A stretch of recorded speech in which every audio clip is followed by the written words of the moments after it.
വിവാദങ്ങളിലേക്ക് വലിച്ചിഴച്ച് കല്യാൺ സിൽക്സിന്റെ പേര് ചീത്തയാക്കരുതെന്ന് ഉടമകൾ.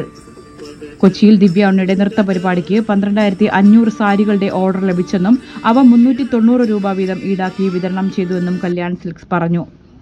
പക്ഷേ പരിപാടി സംഘടിപ്പിക്കുന്ന മൃദംഗ മിഷൻ ഒരു നർത്തകിയിൽ നിന്നും 1,600 രൂപ വീതം ഈടാക്കിയിരുന്നു. ഇതുവഴി മാത്രം സംഘാടകർ പിരിച്ചെടുത്തത് 1,92,00,000 രൂപ. സംഘാടകർ സാരി ഒന്നിന് 1,600 രൂപ വീതം ഈടാക്കിയെന്നാണ് അറിയാൻ കഴിഞ്ഞത്. മൃദംഗ വിഷനുമായി നടന്നത് വാണിജ്യപരമായ ഇടപാട് മാത്രമാണ് എന്ന് കല്യാൺ സിൽക്സ് പ്രസ്താവനയിൽ ചൂണ്ടിക്കാട്ടി. അതേസമയം കലാരംഗത്തുള്ള പുത്തൻ ചലനങ്ങളെ ലാഭേച്ഛ കൂടാതെ പ്രോത്സാഹിപ്പിക്കുന്നത് കാലാകാലങ്ങളായി കല്യാൺ സിൽക്സിന്റെ രീതിയാണെന്ന് മാനേജ്മെന്റ് പറയുന്നു. പരിപാടിക്ക് മാത്രമായി ഡിസൈൻ ചെയ്ത സാരികൾ കുറഞ്ഞ സമയത്തിനുള്ളിൽ നിർമ്മിക്കുകയും കുറഞ്ഞ വിലയ്ക്ക് നൽകുകയുമാണ് ചെയ്തത്. ഇതാണ് 1,600 രൂപയ്ക്ക് സംഘാടകർ നൽകിയത്.